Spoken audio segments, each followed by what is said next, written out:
Hey Andy, what's the quickest way to get from Mexico to New York City? Go to Las Vegas. What? That's the complete opposite direction. Why would you go to Las Vegas? That's west. You want to go east. We just saw Venom 3 in theaters, and we're going to let you know if it's worth your time. And money. Because we're just two regular dudes doing regular reviews. First off, we're going to start with our spoiler-free section, and then we will let you know when we're getting to talk about spoilers. To summarize this movie, Eddie and Venom, they're on the run. They're being chased by the police, by the military, by the aliens, and as all three of them start to close in on Eddie and Venom, they're stuck, having to make an impossible choice. Going into this movie, I had already seen Venom 1 and 2, so I knew what to expect from a Sony Marvel movie versus a Disney Marvel movie. And as I went into this, I had not seen the previous two Venom movies, so I went in with a relatively high expectation, and dare I say, maybe too high of an expectation. I think general audiences going to see this movie and then leaving after the movie might feel like it wasn't worth their time. So overall, I think you should set your expectations a little bit lower. Just turn off your brain and have fun watching the movie. So what's your recommendation on this? I don't recommend this one. What about you? I also don't recommend this. I don't think it's worth your money. It's genuinely just not.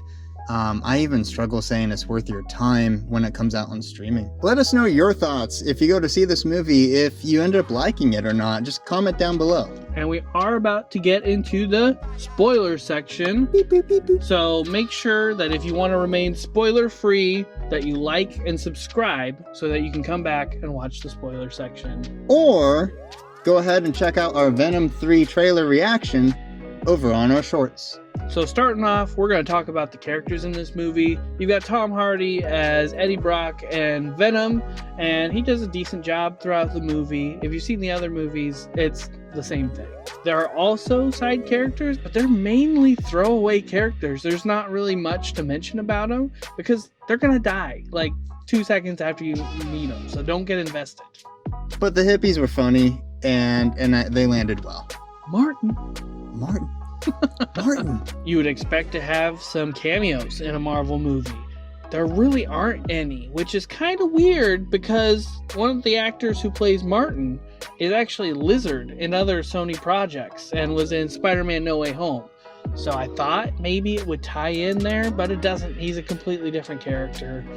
Some of the symbiotes are special, but you don't see them for long enough for them to have a cool moment to themselves. It's really easy to be overly critical and negative for movies like Venom 3, but I want to talk about something positive, which are the aliens in this movie. I thought the alien creatures were a cool design and had a cool mechanic where they had the ability to self-heal really quickly, just as humans have the ability to self-heal. Like you get a cut, takes a week. These aliens, you torn apart, come back together. I thought that was otherworldly. They're called the xenophage, and I thought they were going to be used as more of a device to kind of like bring about the destruction of the Sony universe, and that's not really what happened. We don't really know how to kill them, and the symbiotes seem to have a hard time doing it, even though they're fighting as best they can up until the end. So I thought they were going to be more of a big like universal threat than what they were. Overall, I think the plot of the movie is pretty incohesive and kind of cut and pieced together. There's some areas where you think they would go a different direction that would be a little bit more compelling and interesting to watch, and they just choose the safe route the entire time. Specifically when the movie is going from Mexico on an airplane to Phoenix, and you jump off and you spend time in this desert, and then you're walking for a bit, and now you're with these hippies, and then you're going to the casino, and then finally it gets to the point where you make it to Area 55. All of that leading up to Area 55 was just filler. It never actually amounted towards anything or developed the actual plot of the movie, which was keeping the Codex from the aliens. So the Codex is this plot device where, since in the first movie, Venom brought Eddie back to life after being killed, they created this Codex. And when Venom is in full form, these xenophage aliens can see it. It's like a bright yellow dot. and they can see it from like miles and miles away, and they go straight to it.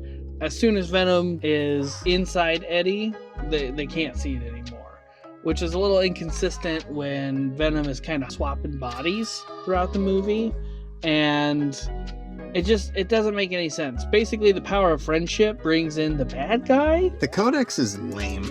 It's just simply lame. All in all, with all of this happening and the whole fight scene at Area 55, the whole purpose is to get to New York City. And I don't understand what any of this has to do with getting to New York City. You didn't even go in the right direction to get to New York City. The reason that it exists is to have the character Eddie Brock in New York City at the end of the movie, just in case they need that character to interact with Spider-Man at some point. They could have just put him into New York and done a whole movie there that would have been far more compelling. Ultimately, it was just a waste of time. What do you rate this movie? I'm going to give Venom 3 6 out of 10. I think that's generous because I'm going 5 out of 10. I think it's a coin flip. There's good things about it. It's an entertaining movie if you just sit back and just let it be what it is. But I can't recommend this either way. I do think having knowledge of the prior movies does help a little bit in watching this one as well. They do some flashbacks, but ultimately I think I gave it that extra point just because I've seen the other two. That could be. Maybe that's the difference maker there. Yeah. We're trying to get to 1,000 subs. We're new to YouTube. Help us out. We're growing, but we're not showing. And if you like this video, we also did a review on Smile 2, which we'll put right here. So thank you for being here. We've really felt the love lately. Please like, comment, and subscribe. It really will help us out.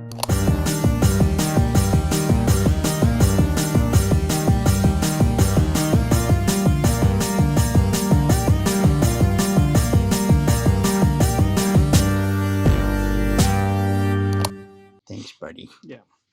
So I was less ugly in that one. You wasn't were. I was less You ugly. really chilled on the ugly. You really stopped. Ooh. You calmed down on the ugly, and it was so much 2% better. 2%. 2%. And more energetic. Yeah. You're right. More energetic. That was a big one. That was a pretty good. You're gonna have a red slap on your face the rest of this time, and nobody's gonna know until they watch the bloopers at the end. Yeah.